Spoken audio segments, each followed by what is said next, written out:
So it's not necessarily straightforward that you'll definitely see adverse selection in health insurance markets or in other markets as well.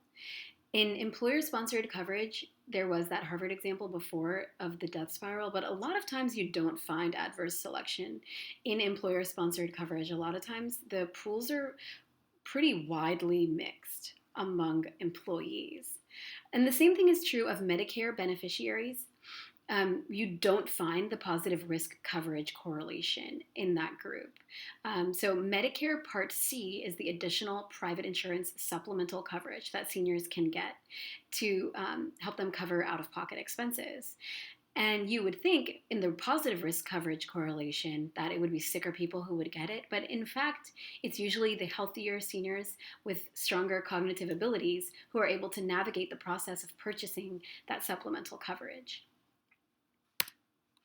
And adverse selection can happen in other markets, not just in health insurance. In automobile, but and again, in these markets as well, it's not 100% that you always find this phenomenon. So, automobile insurance, there is positive risk coverage correlation in Israel, where the riskier drivers are the ones with additional coverage, but that's not the case in France, and that could depend on contexts of regulations around what kind of coverage you have to get. Life insurance, you don't actually find that much adverse selection. It's usually people who are healthier, who live a long time, who end up getting life insurance coverage. Viatical settlement is when you have a life insurance contract and you decide to sell it before you die. You've been paying into it your whole life. And if you decide, I don't really need to leave this money to my heirs, too bad I've been paying into this contract this whole time, you can sell it to a third party company who will then get the payout when you die. There was a study of HIV patients who had life insurance.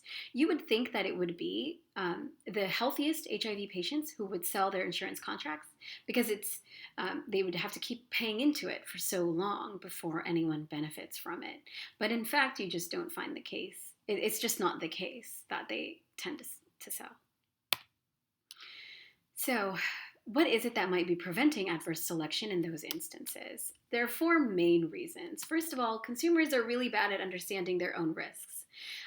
A lot of drivers think that they themselves are better than average, but 90% of people can't be better than average.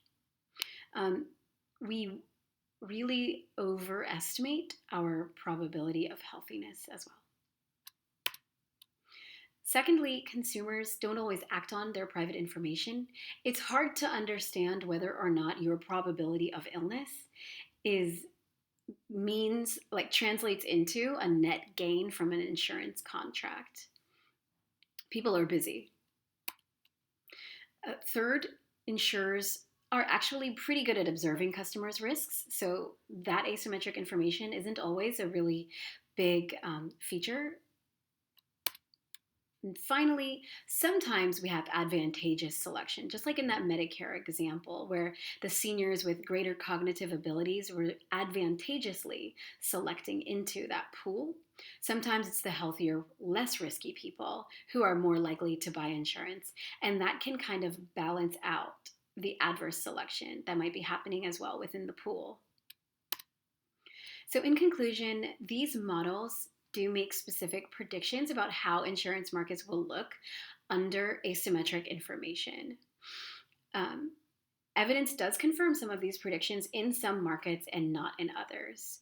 Adverse selection is a really crucial part of understanding the challenges of health policy, and specifically the challenges of constructing regulations around insurance that can actually leave in place a healthy, functioning, not death spiraling private insurance market.